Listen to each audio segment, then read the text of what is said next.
and welcome back to the Live Rabbit Rundown show. Again, I'm Jacob. This is Cody.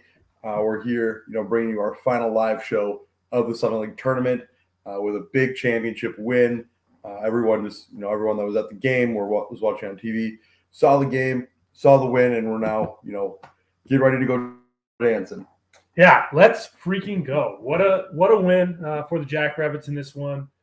Just what a season by the Jackrabbit men. 21 straight games. They haven't lost since December. I mean, just an incredible season. And to top it off with such a great game. You knew it was going to come down, to the wire with NDSU. It was going to be a battle. And they answered every punch NDSU threw at them.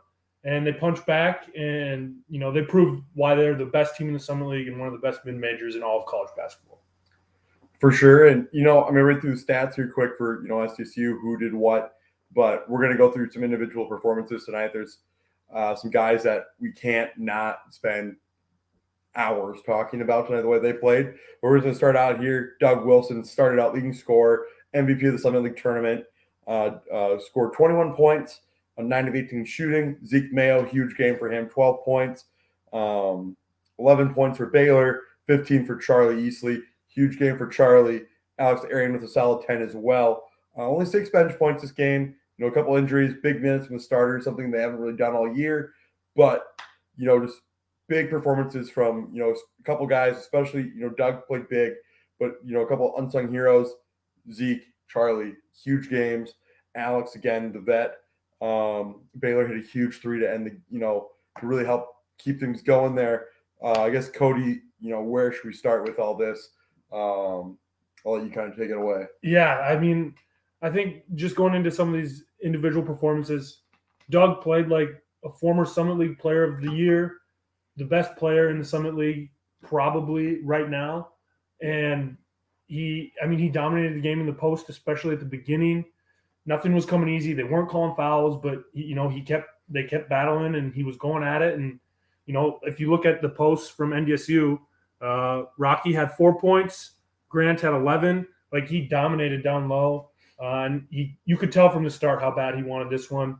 I know Baylor also, he didn't have his best night, but you could tell, when he got that kind of cheap foul, diving after the loose ball in the first quarter, he set the tone that he's here to play. And then you got, Alex, big game. He's played in, as many Jackrabbit games as a lot of people in this program's history. He was, his kind of crafty self. He was under control. And then Zeke, the stage could not have been bigger, and he could have not risen to meet that occasion better. For a freshman, he looked like he had played in 3 Summit League championship games out there. He was just calm, cool, collected. So, and then throw in everything that, that the bench guys, were able to do. Luke got hurt, a little bit there at the kind of partway through the second half, but just an incredible game, incredible team. Like I said, I'll probably say that 10 times tonight. It was awesome to watch. I mean, 10 all starters in double figures. Charlie, I missed him there. Probably the biggest game of his career, not necessarily scoring wise, but just big moments. He was the one that came through. And as a team, they only gave up 4 offensive rebounds. 2 of those came on the same possession. They only turned the ball over 5 times. Like Coach Hendo said in the postgame, they won kind of the areas of the game they needed to. They out-rebounded them. They didn't turn the ball over. And in the end, they came out on top. For sure. And I want to start, just specifically talk about Easley. 15 points, 5 of 6 from the field, 3 of 4 from 3, hit the last 2 free throws. Most fitting way probably to end it for him. Got that last rebound, kind of did the gritty. Then he went to the free throw line, knocked down 2, got the the end of the game recognition. Sorry for any of you guys that bet 5.5. You would have lost. You got 6 that pushed. But yeah, Charlie goes up there, hits 2 big free throws to end the game with 0.3 seconds left. But shot after shot tonight, they needed a bucket. It seemed like he was there. Only, like I said, only 4 total 3-point shots he took. 3 of them, he made. Wild game for him. Going into this tournament, we got left off the All Summit League team after the first show. Talked about how he had 3 steals and a block. Second game, he was just in there gritty. He didn't have as many points, But, again, defensively matched up with the best player on USD, had a solid night defensively and offensively. This game, does it on both ends.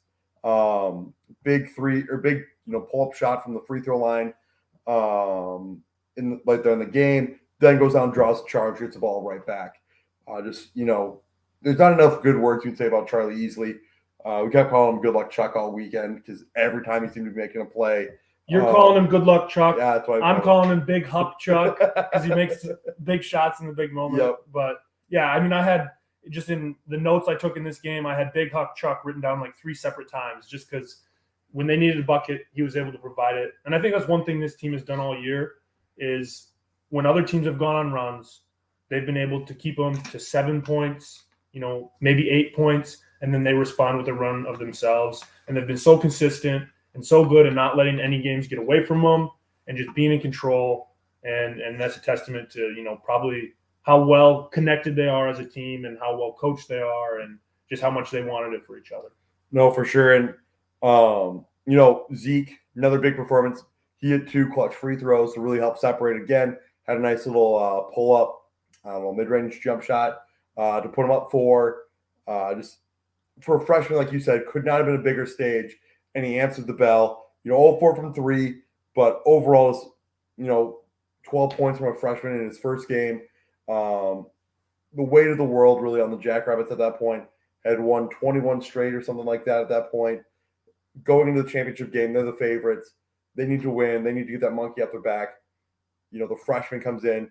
Maybe he's one of those guys that's just he's young. He doesn't know there should be pressure like that because he hasn't. He wasn't part of that team 3 years ago that got eliminated in the first round, or part of the team last year that lost in the offensive rebound. But he came in, he came up, hit clutch shots, and really the trust that Coach Hendo had in him to draw up an inbound play that he's the second option. Obviously, they're trying to get into the vet Alex Arians, who we can talk about here next. But they drew it up. He was the second option, got it, goes down, hits 2 free throws, acts like he's done it 100 times, and just phenomenal game for him. And there's probably not enough good words you can say about Zeke as well. Yeah, Zeke, tremendous game from him. We touched on that a couple times. I think one big thing, just as a team, in the post-game press conference, Hendo was talking about how much, they didn't really talk about it, but there was a lot of pressure on this team. They hadn't lost a conference game, the big winning streak. There's always kind of the whispers, when is the loss going to come? When is the loss going to come? And it never came, hasn't come yet. And for, Hendo to be able to, in his third year, get that NCAA tournament victory after winning 3 regular season titles, that's a huge monkey off his back, even if he wouldn't tell you it was on there. I'm sure, there's fans that probably thought it should have been on there and, probably undeservedly so. But just, yeah, for him to be able to lead this team and get that win, and just for how well everyone on this team, played their role and contributed. And it's probably one of the most fun teams anyone, has ever watched if you're a Jackrabbit fan. So just awesome game, awesome night. And it's not over yet. Still got games to play.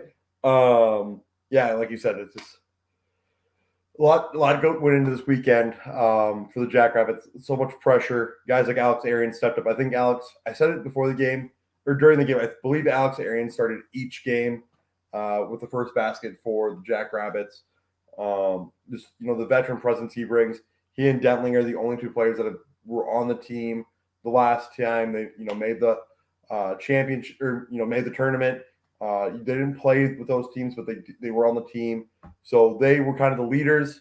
Probably in the locker room going into this. I know you asked Hendo about it afterwards in the press conference, but just the contributions Matt and Alex kind of bring to the table with this team, but Alex specifically because he plays so much. Just the leadership he brings on and off the court for them. Calming them down. Seems like he's that level-headed kind of guy when when they need something to go. Who takes the next shot? Alex. Seems like a great leader for the team. Yeah, I mean, I think there's leaders all over the court. They do it in different ways, and then that all stems from probably Hendo and the confidence he puts in his guys. And yeah, I'm sure we could talk and sit here for another 3 hours talking about how close this game was, how awesome this game was. I mean, I know I had at the end of the game there, as NDSU brought it close, my stomach was getting a little tight. Like I was a little nervous. I felt like the Jackrabbits still could, continue to do what they've done all year and find a way. But yeah, to say I wasn't a little bit nervous would be an understatement. But yeah, just awesome tournament. And the best thing is we got more games to play. The Jackrabbits are going to the NCAA tournament. They're going to probably be, a 12 seed somewhere around there, and they're going to have a chance to knock off a team for the first time in program history. I mean, they've got the most wins they've ever had in program history. Why not go get, the first W in the NCAA tournament? For sure. We're not sure, obviously, what's going to end up happening with Selection Sunday and all that kind of stuff, but just overall, the way the team played, guys like Doug, MVP for a reason. He wasn't going to let them lose that game, but yeah, NDSU went down. I think they took their first lead with a couple minutes left in the game. It's one of those things where in the back of your head, you could be like, man, not this again. This can't happen again. SDSU didn't let it happen. You took that stride. I believe that's when Charlie hit the 2 and the charge. Just great game overall. You expect that when they play the Bison. Obviously the Bison probably losing a few guys this year after this season. Hendo talks phenomenally of Coach Richmond over there at – not Richmond, wow. Coach Richmond. Richmond, okay. I have a brain fart there. Over at NDSU. So obviously a phenomenal program. They're always in the championship for a reason, it seems. So no surprise that it was against them and it was a phenomenal game because of it. But still, kind of got some of the jitters from after that game. Yeah. And going into kind of Selection Sunday, we do have quick comment here. Joe Lunardi has SDSU as the 12 seed against Alabama and Portland. I don't see Alabama being an opponent because of playing during the season. Where you guys see the seed being, what's their ceiling, what's the floor? I agree. They can't play Alabama. That's probably an overlook by Joe Lunardi. But because they played in the regular season, they can't play in the first round. I do think the 12 seed is probably where they're going to be. I would say it's pretty locked in to a 12 seed. We're going to have to see, how the rest of these championships go for the conference tournaments. But I think 12 seed is probably, exactly where they're going to be. Maybe a chance to get an 11. I don't see them probably slip into a 13. What about you, Jacob? 11, that's you're hoping for an 11 if something would happen with a bunch of lower seeds winning their conference tournaments that were expected. Wright State, I don't know where Wright State ranks in the whole thing, but they were the 4 seed, one out of the horizon. Just conference tournaments. If you want a higher seed, I guess at this point, hope for 8 seeds to win everybody else's conference tournament. Bump us up a few levels. So 11 seeds definitely the max. 13, I don't see a 13 happening, but if it keeps us out of Portland, all for it, I guess. Just don't want that's a drive. We're rooting against Portland as a podcast. We've talked a little bit kind of off the podcast about the potential locations. And Portland is probably not where we want to be, but hey, we'll take an NCAA tournament berth no matter what. Mm-hmm. Right now, I'd say it's probably looking like Portland, Milwaukee, and Pittsburgh or Portland, Pittsburgh, and Buffalo are the most possible locations. Milwaukee's kind of out of the question now. It was looking like there was a chance for that, but some other questions we have here.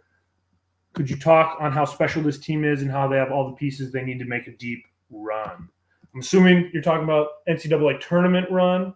I think when you're the best three-point shooting team in the country, the best effective field goal percentage shooting team in the country, they have the offense to compete, with any team in the country. That's no question. Their defense has improved steadily throughout the year, and I think that's probably, if they get a favorable matchup with a team that won't dominate them physically inside or on the glass, I think they have a real shot to get that first program victory and maybe make a run to the Sweet 16 like Oral Roberts. We've seen it out of the Summit before.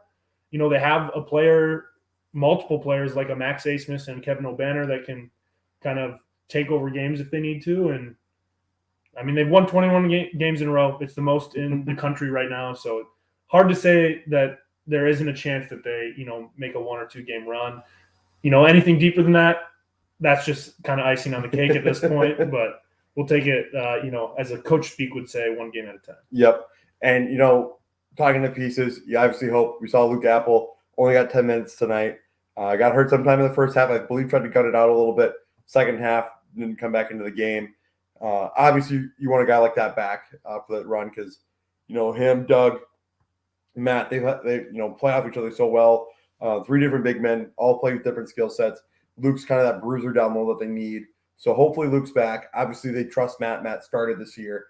But, hoping Luke gets back healthy because that will be a big piece going, forward in this tournament for the Jacks. Yeah, and it's really kind of depend on that matchup. So we'll just get to enjoy this one and, wait until Selection Sunday, see where we're going to end up, who we're going to play. But, the pieces are there. They've shown how connected they are as a team. Teams like that often make deep runs in March. The teams that are the most selfless, they have a star player that can take over a game. That's kind of another thing you need in the NCAA tournament.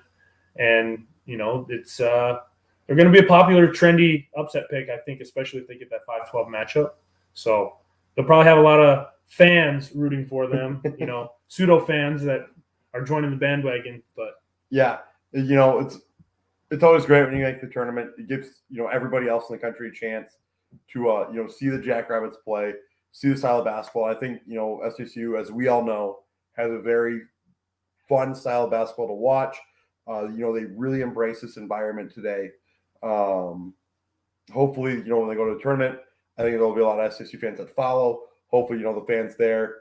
Generally, the lower seed like that, the higher, I guess depending on how you look at it, higher, lower, gets everybody but that the host team to really get behind them. So really, fingers crossed, hoping that they get a favorable matchup. A team that's not going to maybe quote unquote out athlete them. But if no matter who they play, the offense shows up for the Jacks. There isn't a team in the country that wouldn't be worried facing them. They have different styles, different players at every position that can cause issues. So yeah, they got the pieces, like we said, for a run, and I'm excited to see what happens. Yeah, it's just it's incredible. And this is more of a comment here, but let's go dancing. That's exactly right. What a game from Charlie. Also, Doug playing through a migraine. That was something I wasn't even aware of. They must have said it on the broadcast. But Zeke Mayo coming in clutch. Yeah, exciting time, exciting, pieces in this game that all contributed in different ways to make it happen. We already kind of talked about all those pieces, but I mean, we could spend a lot of more time talking about how well they've played just in this game and all season. But yeah, it's almost you don't know what to say when the team has won 21 games in a row and they're going to the tournament. Just exhilarating, Again, it's one of those things where they won so many games in a row. December 15th was the last they lost the basketball game, which is wild to think about. And that loss was a Missouri State they lost to. Could have derailed, the way they went into the conference play because they'd just come off a big win against Washington State, come back, lose to Missouri State. Just that could have been like, here we go again. That's a loss, but they went in, beat Kansas City, beat Oral Roberts, and just kept piling win after win on 21 straight Summer League champions. First time in 3 years going back to the dance. There's a lot of excitement going on with this team, and like I said, Sunday it's going to be a big day for Jackrabbit fans because it's going to be a lot of news out there. Hopefully, we get some good, good seating, good location, and we can kind of go from there. Yeah, I mean, no matter what, getting to see your team, when the SDSU pops up on the bracket, that's always a great feeling. And we've felt it before as Jackrabbit fans, but it's been a bit. So good to get back. Yeah, good to get back. And another chance. I know Jacob said, get in front of a national stage. After Sports Center tonight, I think we still need to push the right SDSU and who South Dakota State is because they got it confused once again with San Diego State. So just another chance to finally, hopefully, get everyone on the same page of who SDSU is. Yeah, SVP kind of made that joke. He goes, I don't know what else to do. We should know. But, yeah, we got SVP back on the hat, so I guess all publicity is good publicity.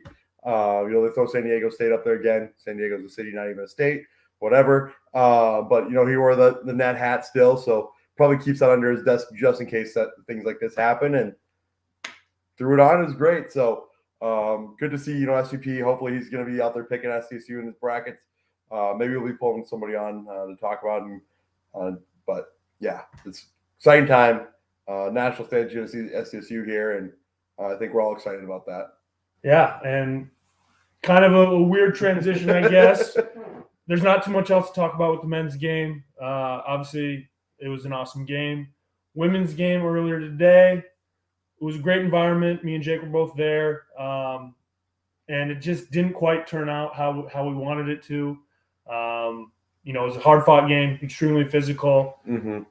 They, played their tails off, but they just couldn't quite buy a bucket when they needed to. They couldn't quite get over the hump. It was for most of the game, it was, a 6-point lead, 4-point lead that they were trying to overcome there in the second half, but it felt more like 10 just because of how hard the buckets were coming. Mm-hmm. But, they're going to have a little bit better shot to make the tournament as an at-large than the men would. So while it is, disappointing that they weren't able to, get us 2 for 2 on Championship Tuesday, Mm-hmm. they still are going to have some, a chance here to make the NCAA tournament. And if not, they have to be one of the highest NIT teams and, get to host some games and get a chance to run through that tournament. Yeah, that was what's so big about being the, winning the Summit League and technically getting the 1 seed is they are now, automatically invited to the NIT tournament. So even if they would, obviously we'd rather just be in the normal tournament. So hopefully that happens on Sunday. We find that out. But, just the team this year, obviously at the end, the baskets just weren't falling. The lid was on the hoop for him for most of the game. A lot of players struggled. Just, speaks how good USD was defensively tonight. But, yeah, we sat in the press conference after the game and AJ was talking and honestly got choked up, talking about the team. They've gone through so much this year, with the injuries, with, down in Florida, the stuff happening, with just the way the team's kind of grown, then the injury to Paige right before the tournament, just everything that's happened to the team. They still found a way to make it to the finals and really compete the entire game today. They defensively, they played phenomenal. As AJ said in the press conference, 50% of their team, or the way they played today, should have won that game. Offensively, that 50% didn't. But, that's why they ended up losing. But holding USD to 56 points, that's a recipe for success. Just, the buckets didn't fall this time. Yeah, and I think the Paige injury, as late as it happened in the season, and then also just, what she brings to that matchup with USD, definitely hurt. And I think she would be the first to tell you that she wishes she could have been out there. I mean, you could see on the bench that she just, she's a gamer. She's competitive. She wanted to be out there helping her team. Unfortunately, she wasn't able to do that. But they competed well enough and played defense well enough to win this game. They just couldn't quite find the rhythm they needed on offense. But I think if you're a committee member for the NCAA tournament, you would see that this team has won, I think, like 20 of their last 22 games, 2 losses coming to the same team that's going to be in the tournament. So I think they have, especially with the non-conference schedule, how tough that was. They have the recipe to maybe sneak in, and maybe they get to be in the first 4 on the women's side. Yep. The women's field has expanded to 68 teams. They're doing the first 4 just like on the men's side. So they might get the chance to be a part of that and get another program victory. No, for sure. And if the men, or with the women, excuse me, we talked about the men. You want all the maybe the higher seeds to win, so that the men move up in the seeding. With the women, we're cheering for all 1 seeds across the board. You want it chalky as chalk can be. That way, the women get that extra at-large bid. You don't want any bid stealers in those. So when you watch other tournaments, that's who you're cheering for, those 1 seeds. But yeah, Tylee played a phenomenal game. 15 points in this one, leading score for the Jacks. Really went out, played probably your best game of the tournament in this one. And, got in foul trouble early and, had some time to rest in the second quarter. And third quarter came out firing, had 5 quick points, really got some momentum going, but the Jacks just couldn't capitalize, couldn't take that next step. Peyton, also had a huge game, 4 straight 3-pointers, I think, to start the game. Ended up going 4 of 10. A little bit of fatigue with some extra minutes being added in there, probably caught up to her. But overall, like you said, I think the girls deserve a chance to be in the dance. whether it's that first 4 in, whether it's the last spot, I think they deserve to be in there. Hopefully the committee sees it that way. You never know with, how they view Summer League basketball, how they view, SDSU. Maybe they still have a little bit of good karma built up from the Sweet 16 run that the tournament's or the committee's like, oh, South Dakota State, yes, let's get them in there. Guessing it would be without Paige Meyer, but the way this team's played this year, the things they've gone through, obviously the committee doesn't know what they've all gone through, but it would be great to see them, make the tournament and have a chance to make a run as well.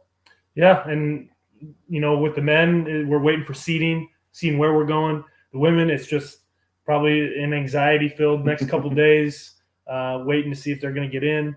But there's probably, we could dive more into the X's and O's of the women's matchup, but it's probably not worth it to go into that and focus more on the fact that the men are going dancing and yep.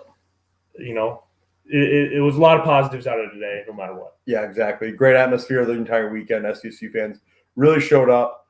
It definitely looked like a fan base that had, was disappointed last year.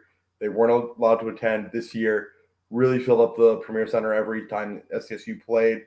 I never saw the attendance numbers for tonight, but I know it was overall the second most attended tournament in history. Yeah. So I'm guessing tonight's numbers were just up there as well. I know when I walked into the Denny, the entire box office lobby was filled. The student line was all the way back. I know the students filled up both student sections really. It stunk that they weren't able to storm the court. That would have been, a sight, just the amount of students coming from both sides. I saw, Doug got to embrace it with his kids. He really took it in. I asked him at the press conference what it felt like. You could tell he was happy to be there, happy for that to happen. That's what he came to SDSU for 3 years ago. It's been 3 years. It seems like forever, but yeah, a lot of great things from this weekend of basketball, and we still got some to go, and hopefully, a couple more wins coming from it. Yeah, and just to kind of bookend what you said there, Jacob, I know we were talking to an NBA scout actually on the Sunday night that was sitting next to us, and he was talking about how impressive he thought this tournament was and how impressive the SDSU fan base specifically was. He's like, you guys show up. And that's true. Jackrabbit Nation always shows up. Needed probably all the support that the men's team could get tonight, kind of help create that environment. And yeah, it's just a little bit of a waiting game now, but mostly it should hopefully be a good waiting game, reason to celebrate. And I think for us, we're going to kind of play by ear to see what our schedule is this week in terms of another show. We've obviously done these live recaps. We'll kind of wait and see maybe what happens this week and into Selection Sunday before we figure out. But we should have an episode next week for sure, previewing whoever the men are going to play, and then potentially also, who the women might be playing. But anything else, Jacob? No, I think, from both of us, we got to thank, obviously not going to be listening, but Ryan Powell and Summer League for credentialing us this weekend. They definitely did not have to. First time we applied, they let us in. Don't know why they let us in, but they did. So we'll definitely be thanking them again. But just overall, it was a great season. Still going, but great tournament. And like Cody said, we'll probably be putting out our next episode or actual episode next week. Hopefully get a player or two on for an interview. Hopefully have a location to talk, or we will have a location to talk about. So that'll be great. Our next episode, at least one spot we're going to be talking about who we're playing, what the plan is, that kind of stuff. Other than that, just follow us at the Rabbit Rundown. Like the Jackrabbit Illustrated YouTube and Facebook. So when we go live, if we do go to the tournament, we probably might do another live show. Who knows? But yeah, we will keep you guys updated with our plans. What plans with the show will be here. And just thanks to all the listeners too, all season. We've definitely grown the amount of listeners we've had, and we had some interactions at the Summer League tournament with some people that said, thanks for doing this, and that means a lot to us. We just kind of do this because it's fun, but it's also nice to hear that people enjoy it. So thanks to you guys for listening and following on Twitter and listening to the live shows. But we're not done yet. We got more to do. So no, for sure, and we will be back Next Wednesday, we'll drop our normal episode. Until then, like we said, follow us on Rabbit Rundown on Twitter. We will see you guys next week.